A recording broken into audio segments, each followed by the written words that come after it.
to welcome you back to Breaking the Silence, conversations on grief, addiction, and healing. Um, it's been a minute since I've had an episode, which is kind of good because I've had a kind of crazy few weeks. Lots of, I think, lots of waves of grief, but there's also been a lot of collective energies that have been interesting the last couple weeks. And so I've needed to take time, extra time for me, and integrating and just riding those waves because we have to take care of us first. But I'm super excited to introduce you to Deena. She's amazing, and hopefully you already caught us once. And if not, I will definitely put the link to our episode on your podcast in this also, so you can go watch that one too. And then I'll just turn it over to you. Well, I am so pleased to be here, Angelique, and I appreciate the invitation, and I'm honored to be part of your community as well. I was I was really grateful for you sharing your story, the vulnerability of that, and considering how recent your losses have been.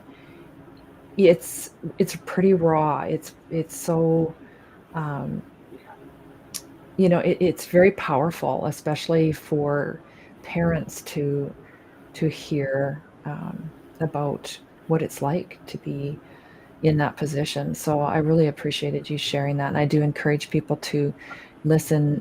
Even ones who are familiar with your story, or you've shared it from your community.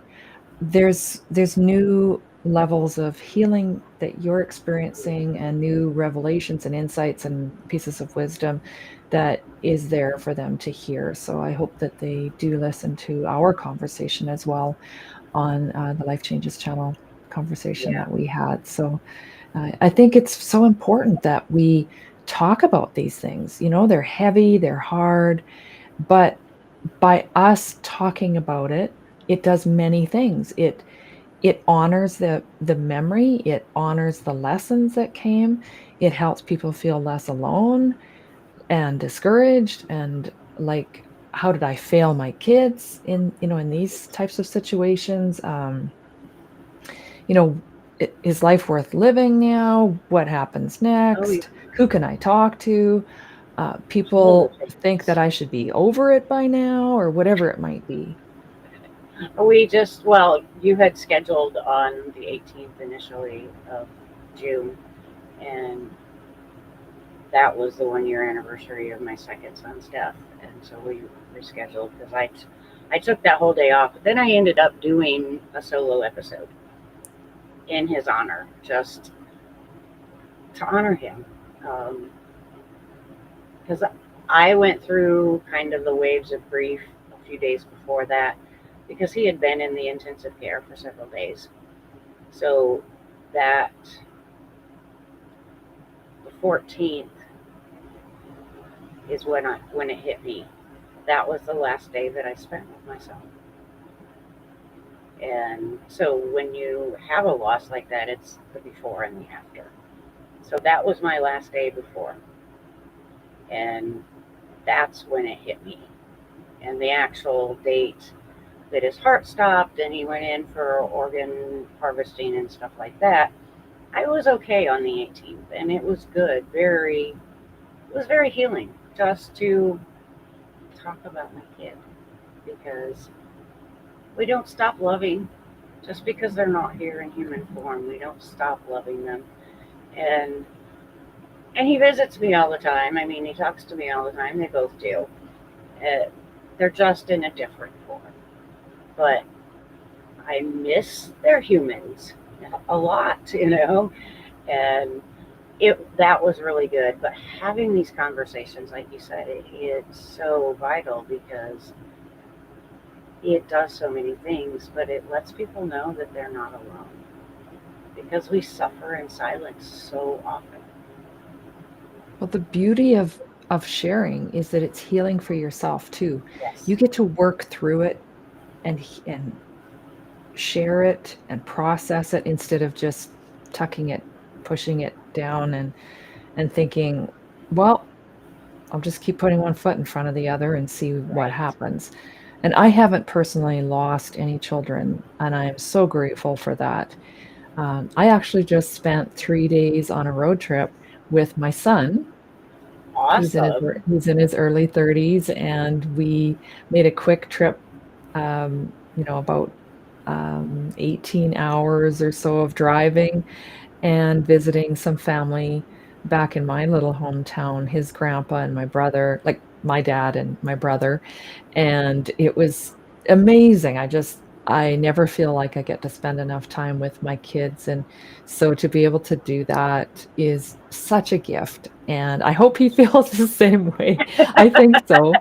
At least that's how it appeared, but it why it really was important for me to be very present during those hours had a lot to do with the conversation that we had had recently, Angelique. So that was a gift you gave us from the suffering and the loss and the Right. grief that you've faced is to just be another refreshing reminder to me what a gift it is Yeah. to have my children in their human form here to be able to spend that time with them and just really soak that up and be so grateful for that. So why like I do have some experience with witnessing my parents go through the loss of two sons, and as adults they lost one of my brothers died at the age of 26 and one 9 years later. He was 34, and it was very heartbreaking. It was Yeah. heartbreaking. Um, and it wasn't my own children, but it was siblings. And just thinking of the potential of their life, like what was could have still been ahead for them. Right. And they neither left children or significant others. And it just felt like there wasn't even a part of them still for us to be able to connect with and to spend time with. And that happened like many years ago at this point in 95 and in 2004. So, um, it still can be quite raw. And so my experience of that i- was different than theirs. So I can't really speak to the first person um, experience of that. But being a child, a daughter of those parents, to be a sibling and a sister to those brothers, to be a mother I was a mother at the time of both of their deaths. The first one, my children were, 2 and 5. So, like my son was saying, he doesn't even remember the first loss. The second one he does, of course, because he was older. And so, um, we talked about what that had been like and what I remembered of it and what he remembered. And I learned many years after the loss of my second brother of what I was living in. So from my experience, I then came to where I am today and doing the work I'm doing. So about it was about 9 years after the second brother passed that I had lost an aunt, and I volunteered to sort through all of her travel photo albums, photos, all of this. And she didn't have any family, no children. And so I had traveled with her on some of her vacations more than, say, others in the family had. And so I just thought I'll take that on and go through these photos. In one of the envelopes in this filing cabinet were pictures from the accident. Both of my brothers had died in vehicle accidents, vehicle crashes, died instantly. There was no goodbyes. There was no um, warning that would be the last time you'd see them or anything. So they're just boom, gone. Right. And here are pictures from that accident. I have never seen these pictures before. And I was sorting in the basement. And I remember it was the feeling that came over me when I saw this. And it was like being, I've been kicked by horses before. I grew up on a ranch, breaking horses, training, raising horses. I've been kicked by horses before. It was worse than a human punch, in my opinion. It was like being kicked in the stomach. I couldn't breathe. I realize now it would have been a panic attack, and that type of thing. And I'm struggling to get up the stairs because I don't know what's happening. I can't breathe. I'm doubled over. I realize what triggered it, but I don't understand the reaction. And so I can't breathe. I'm bent over. I'm struggling up the stairs, and I get to the top, and my husband at that time, now my ex, um, is home, and just like, what in the world is going on? And this passes, and I realize I shouldn't have had a reaction like that 9 years after his loss and his death. And despite the fact that my husband at the time wasn't a supportive of seeking mental health support and mental health intervention, I went ahead and contacted the family assistance program that was available through his employment and saw a psychologist for the first time in my life, sought some help around mental health. And what was interesting is we uncovered very quickly, she recognized that I was living in survival mode because of the abuse that I was in that marriage. There wasn't the energy to process grief. I had just pushed it down, moved forward. I was living in a hypervigilant state, trying not to trigger abuse. And that was an inadvertent gift of the loss of my brothers and processing that. And, interestingly, she was a very good fit. She not only resembled my mother in like physically even, she had lost a brother and sister-in-law in an accident, had become the guardian of their young son. Oh, wow. So she could relate, you know, in a way very closely to my experience. So that is what then brought me. It still took me another 5 years to leave that marriage. I really started the realization of what I was living in. And my children were both adults at that time. They were growing. It wasn't like I decided to stay for the children. I think a lot of it came from a very conservative religious upbringing that I had. And, I witnessed some of the same struggles from others. And it was just, I didn't realize there's such a misunderstanding and a misconception about that abuse is only physical Oh, yeah. and violence Absolutely. is only physical, and it's not. Even legally, at least here in Canada, the definition of domestic violence or intimate partner violence includes many non-physical forms of abuse, and even in dating situations and that as well. So many people are in these situations and don't even realize it. I was in it for over 30 Right. years before I finally did leave. And even as I was starting to realize what how destructive it was, and that this isn't healthy or safe, then it still took me several years to actually leave. So one of the one of the gifts then of the loss was to get that mental health support, to start realizing and healing, and eventually get out. I'm now in an amazing, supportive, loving, safe relationship and have been for about 7 years. And I'm so grateful for that.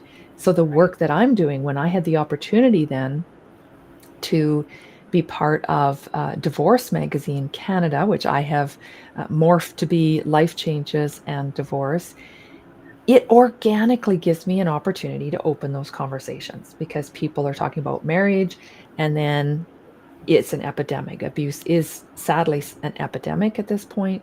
One Oh, in yeah. 3 women and 1 in 4 men are affected by it.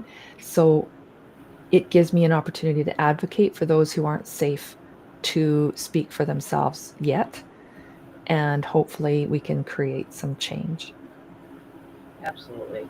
And we all wait too long to leave because even though it's not safe, and first of all, we have to recognize that it's not. And if there's not physical, I went through 3 marriages, all of them abusive in different ways. They weren't all physically abusive, and or all the time anyway. But we all stay too long because that becomes our comfort zone. That's what we're used to. And we just adapt. And as women, so many of us are people pleasers and fixers. And, you know, if I just love them more, it will make a difference. Or if I just do more, or don't do this or do that, things will change, but they never do. I'm impressed with some of the responses we're getting from the guys. And you know what?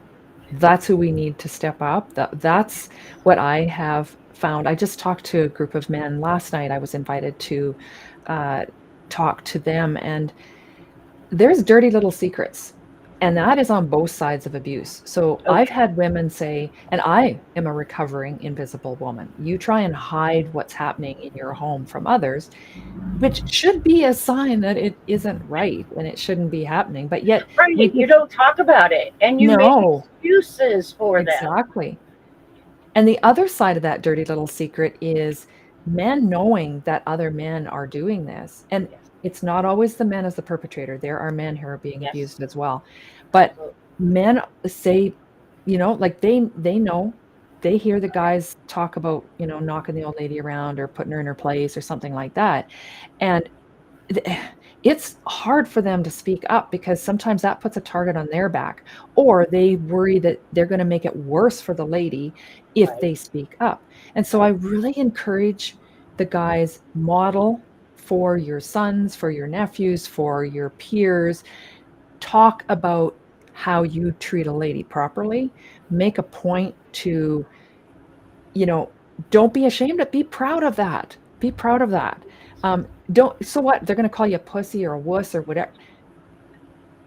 You know, Okay. can you Whatever. take that? Can you just take that? Because it's because you know why they're lashing out? Because they actually know what they're doing is wrong. They're ashamed of that. And you are making them look bad by being good to the women. So the other thing I talk about is talk to the talk to the women that you're concerned about and say, "Hey, are you okay?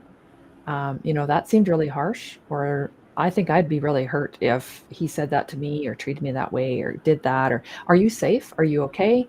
Do Right. you need resources? I'm here when you're ready." And don't judge. So women, Right. sadly, they go back, they go Because we're back, not they go always back. ready. No, And like you said, it's we don't scary. always recognize it as abuse. And I was a mom with many children, you know, and that was one of the things that was very much drilled into my head. Nobody will love you with 9 children.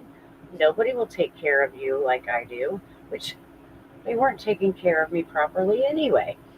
And you can't make it by yourself with all these kids, you know. And that was just constantly running through my head. And I had zero self confidence and self worth. They destroy that so quickly.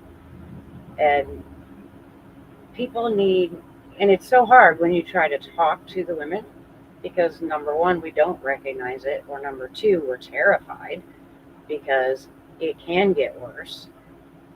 And not everybody sees all the other forms of abuse. They don't see the Mhm. mental and the emotional and the financial and the threatening of, well, you can leave, but you're not taking the children, those kind of things.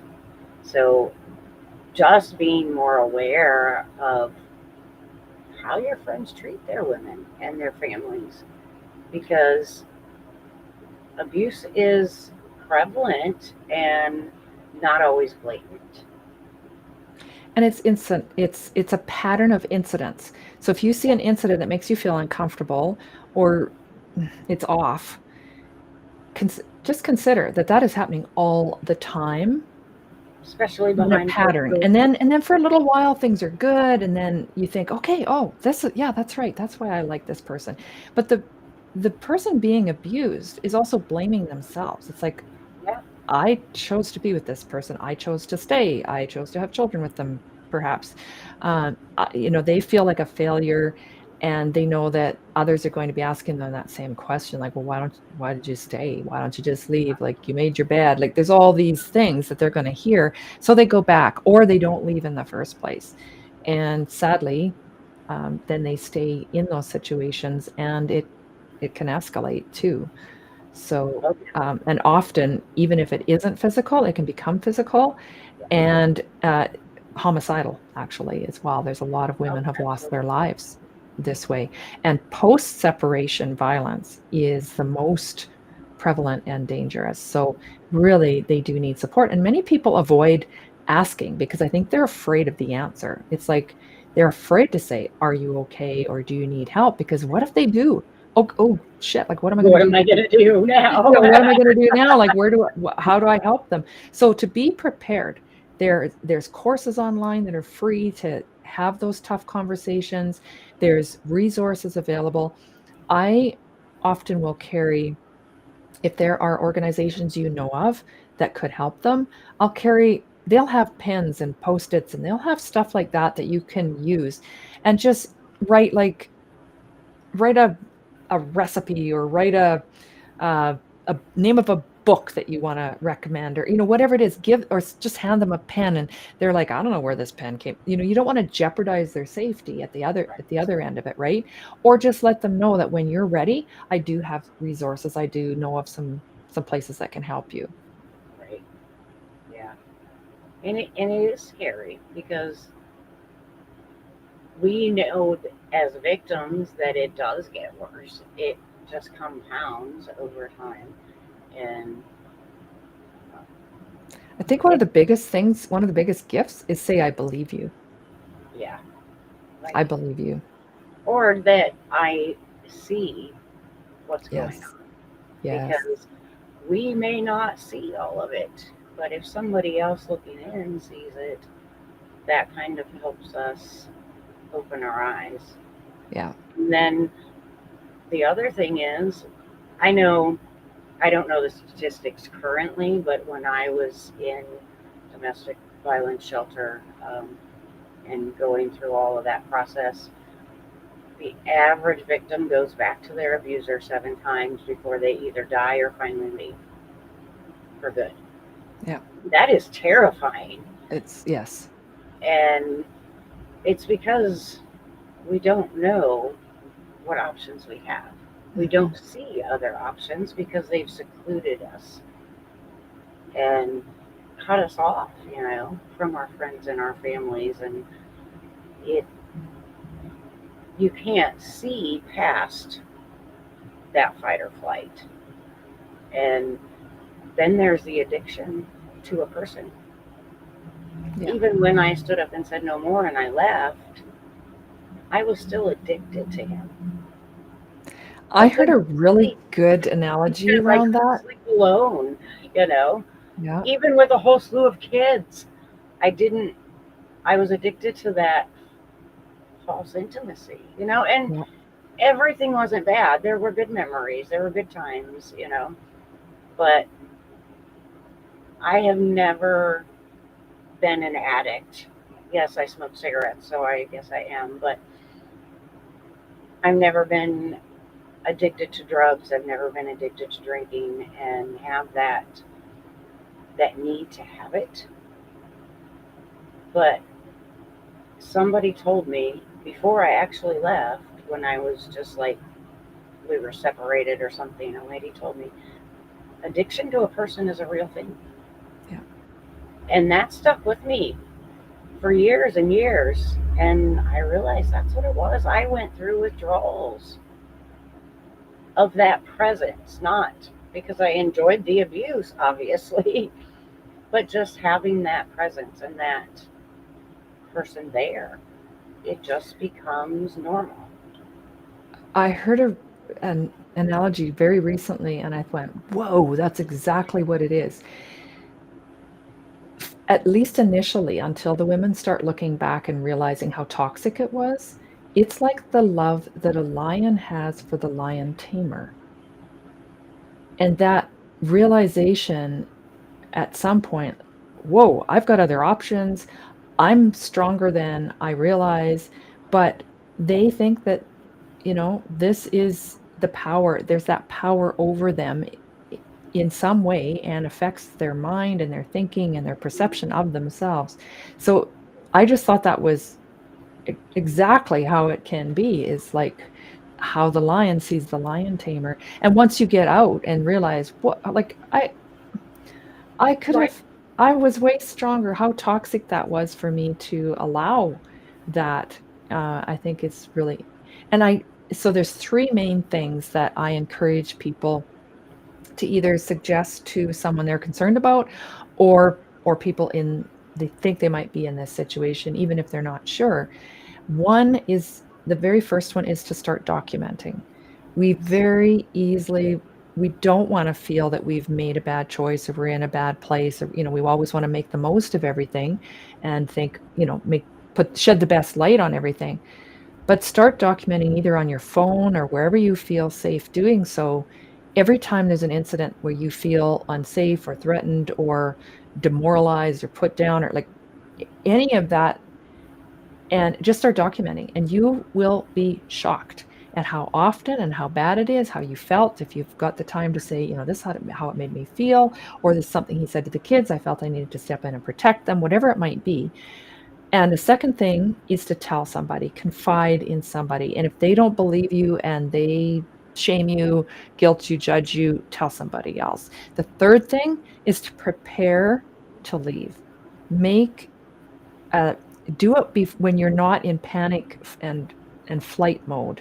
Do it when Right. you have a time, when you have time to be safe.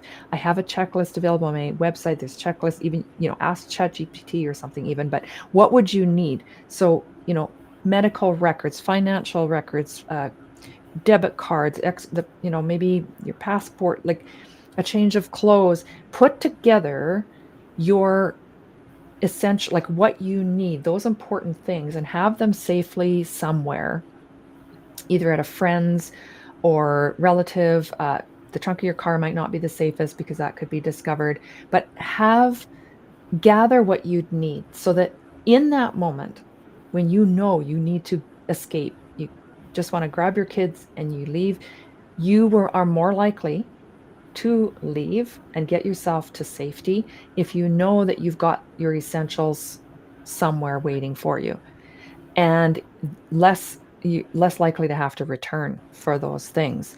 So document, tell someone, and prepare. Um, and you know, if you're even considering doing any of those things, then you're probably in an abusive situation. I have a quiz on my website as Right. well, and there's also a new chat bot there where people can just go on and go like, "Is this abuse?" and kind of, and it's all confidential, just to Right. shed some light on it. Because if you're even slightly questioning, then more than likely you're just so accustomed to it. Well, and and I didn't know until long after how many different types of abuse there are. Yeah. I knew that the emotional, the mental, and the physical, because I used to get in my husband's face and say, "Just fucking hit me," and be done with it, get it over with, because that's quicker and easier to deal with, and the bruises go away. And he made sure not to hit me where anybody would see any bruises. So I would get in his face and say, "Just fucking hit me and let me go on with my day," because I didn't want the mental and the emotional conflict.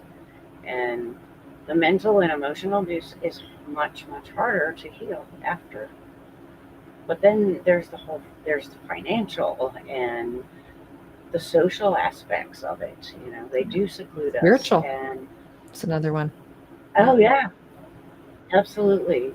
And, I had a house of 11 of us, and I was given $400 a month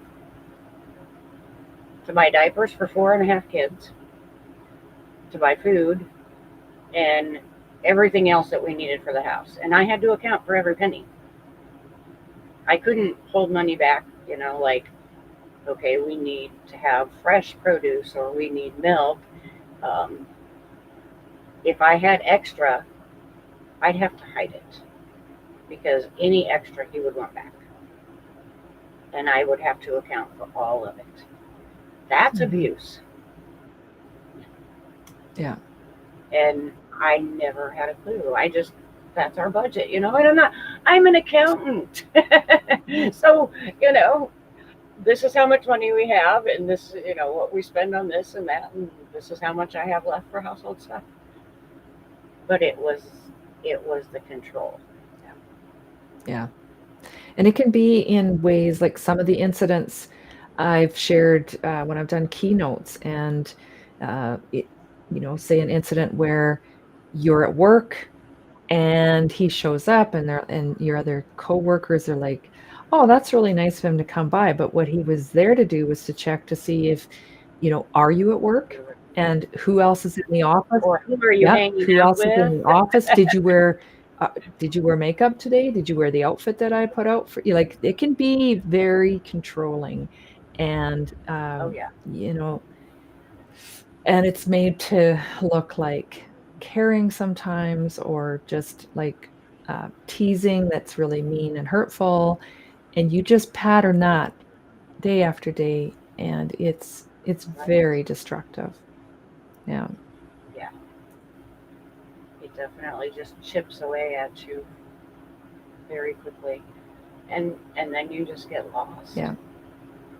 And so I really feel like And that's, another gift of having lost my brothers, and I was, fairly young when I lost them, and I was like 28 when the first one passed, and what, 37 the next one, and it made me appreciate every day.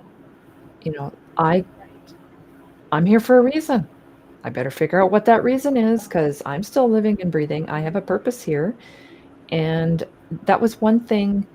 And I don't know, there's different theories on this, but if it gives you peace, then I say roll with it.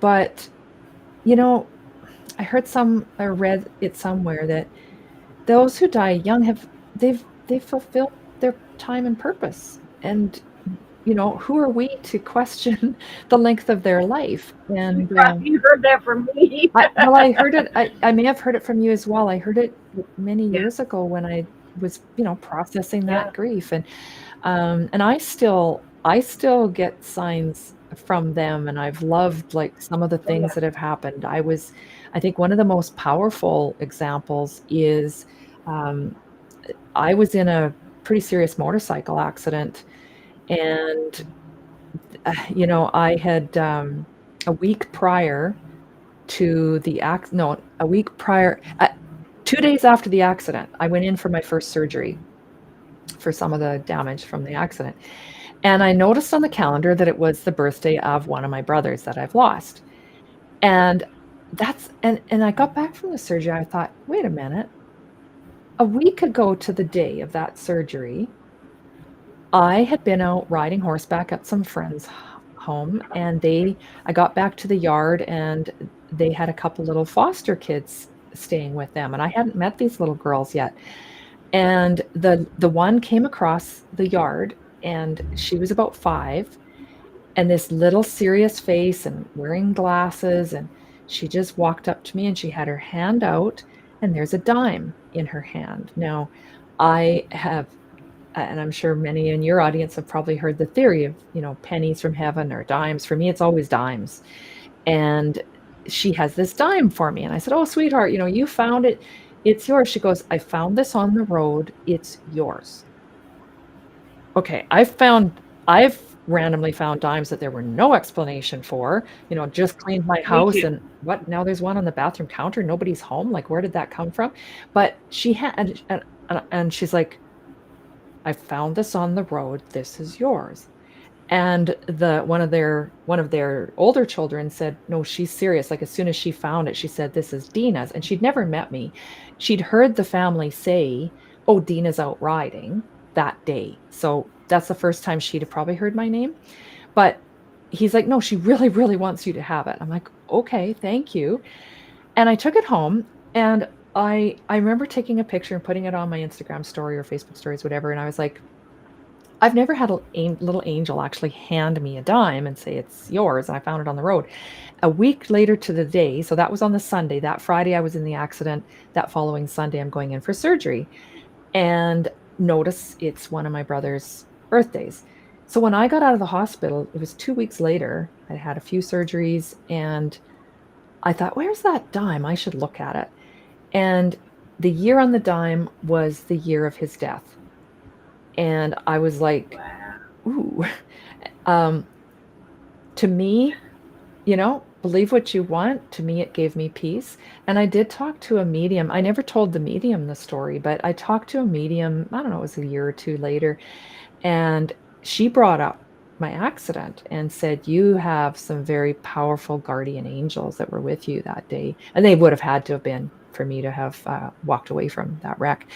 But, there's just, they're there. They are with us. My mom has since Absolutely. passed, and there's some comfort in knowing that they're together, whatever your beliefs might be. I feel like they are together in the spirit world, and they are looking out for us. And there'll be Absolutely. times I'm driving and I'll just kind of turn and talk as if they're They're sitting there. there. Yeah, it is an interesting experience. Well, when you shared the story of finding those pictures leading you into therapy, the first thing I heard was he sent those to you. He put those in your path because he knew you needed to go and you were ready. We have that time frame and that divine order of when we're accepting of things and when we will allow things. And I fully believe that my boys do that too. And they show me themselves standing with my granddaughter. I see my granddaughter with my oldest son wrapped around. She was my daughter was 13 weeks pregnant when she passed. Oh, She was actually born and breathed once or twice and passed away. So I see her wrapped around my oldest son and my dad and my kids' godmother who lived with us for several years. And both of my boys are there and they're happy. They're healthy. They show me, I see them as their physical bodies still, but as their physical bodies with a light that I have never seen in them before. And they do all kinds of crazy things. I find feathers and I find pennies and dimes. And while my younger son was in the hospital, I went out to smoke a cigarette and I was sitting outside on the ground and there was construction going on at the hospital. So it was just outside of a like construction fence and there was fresh gravel. And I'm sitting there and I look down and there is a bolt, bright silver bolt, brand new on the ground. No, nothing else around, no tools, nobody working there.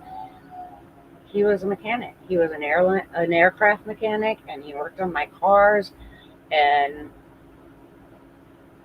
I was like, all right, so am I going to start finding tools everywhere, But I still have it. I carry it around. I had it on a necklace, and I had it hanging on my mirror in my car for a long time. And they always send signs, and they do help guide us. And my boys are one on each side of me, They either walk beside me or sometimes they hold me up because I need that.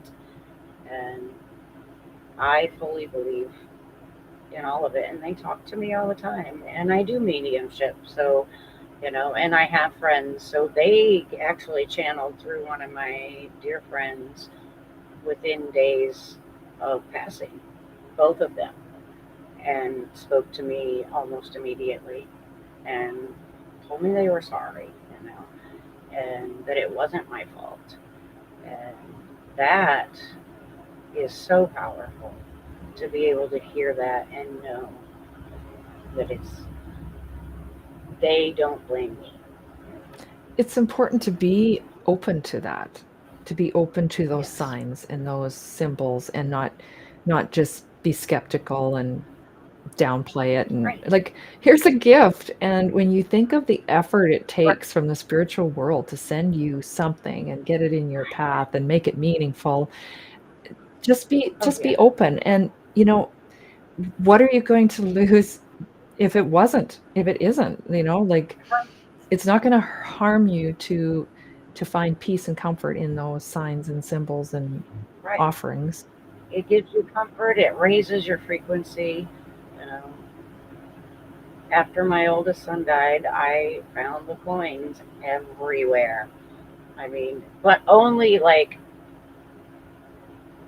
they were odd locations, that I wouldn't have noticed on a normal, going about my day. I would open my car door and it would be right there on the ground, or I'd come back to my car and it'd be right there, or sitting on my seat in my car. And my dad sends me feathers too, and one time one just like my windows were up and there was a random feather on my seat. Yeah, it's interesting where some of these can come from. And you know what's happened to me is since meeting my husband now, who's just so supportive and loving and kind, I, interestingly enough, will be having maybe a really difficult day. So it doesn't happen often, but there's been days that like, wow, something tough I'm going through. And he will send a picture of some, like it makes no sense, some random dime that's either on his truck seat or right beside where he happens to be having lunch. And he's just like, he'll send a picture because he knows the meaning. And to me, that was like my angels endorsing him and his support for me and going, we're going to send it to him so he knows that you need some extra love and extra support and something today. And that has happened probably easily 4 or 5 times in the last few years, that he's the one that will see a dime and it'll be on a day that's tough for me. Um, One other symbol I've had is dragonflies that I went a couple of years ago. My husband was working up near northern Alberta or northern BC, where my first brother had passed, and he was camping. So I thought, well, that's a perfect opportunity for me. I've never been up to that part of the country, or to go visit a friend of his that still lives in that area, the last person who saw him alive, and to go to that accident site. And so I did. And when we were there, it was too early in the summer for dragonflies, but his friend takes me out to the site, and they were welders. So he had made this beautiful big white metal, like steel cross at that site. And so we Ooh, go up cool. there, and he made a second one for my other brother's site in Saskatchewan. And we go up, and he's just kind of a gruff old northern guy, and there's these dragonflies. And I thought, do I say anything? And I said, huh, dragonflies. I said, they tend to show up when he's near me. And he said, that's weird. Like, this isn't the right time for dragonflies. And what was interesting is that same day, I believe it was, or the next, no, I think it was the same day, that on site where my husband was working, like, a couple hours drive away where we'd been camping and where he was stationed working, he sent me a picture of this big beautiful dragonfly, and it had been on the ground by his truck, and it must have been hit It was off, fallen off the grill or something like that, and it wasn't dead, but it was kind of stunned, and so you know, did he step on it? No, he picked it up and he'd set it up where it was out of the way and could get itself to. And he said it was gone later, whether it flew away or blew away, we don't know. But I was like, man, that's pretty cool. Like he was. It just shows like the gentle heart that he is. He realized that. And I went, well, and I just had this experience with dragonflies. And so why were they 2 hours away as well near him? Right. Yeah. It's, and sometimes we get too busy to notice. Yeah. And then they'll like smack me upside the head and say, my younger boy tells me all the time because he was Air Force and Air Force mechanic, and he reminded me once at a stoplight, and I don't even remember what my thought process at the moment was, or maybe I just thought I hadn't heard from him recently, and I was at a stoplight and I hear his voice say, "Look at the sky, Mom." And I look up and, I'm in the desert. We have clouds, but not often. But there was clouds, and there was a little tiny, like, peep hole in one of the clouds that was shaped like a heart. And he was my ornery kid, and we have weird pictures of him, like, looking around corners, at you. And he was weird. He was just a big goofball. And it was just a beautiful sky. And then and I don't even know how I noticed that little tiny, it was so super tiny. And I, started crying, obviously. And I'm like, all right, I'll remember to watch the sky. And then that hole was gone almost instantly. And I didn't even get a picture because it happened so quickly. But he was there, and he's like, just watch the sky, Mom. And I'll see like the cloud rainbows, because we never get rain, but we do sometimes, but not often. But we get those rainbows in the clouds. And I'll be thinking of him, or I'll be just stressed or too busy, and I'll see one of those in the clouds, and he's like, here I am, hi, chill out. Oh, I love that. Yeah, they're good about keeping me on track and keeping me focused. It's good. Well, thank you so much for coming and talking with me, and I know that we're going to be doing more together. I just don't know what direction or what yet. But first day that we met, I'm like, yep, that's going to be a long-term relationship. Oh, I appreciate that. And I hope that people find some comfort, peace, inspiration, something in our conversation that can then help them. Help them and just let you know that you're not alone.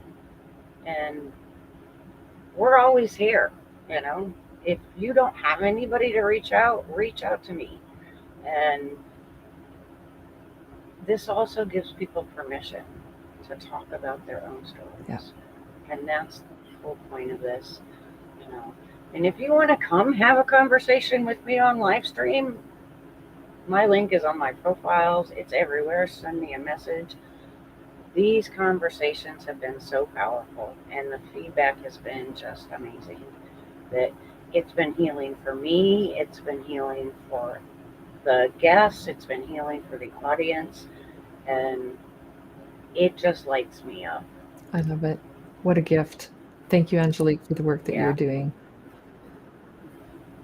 Thank you for coming, and we will definitely talk more. Looking forward to it. Thank you, Angelique.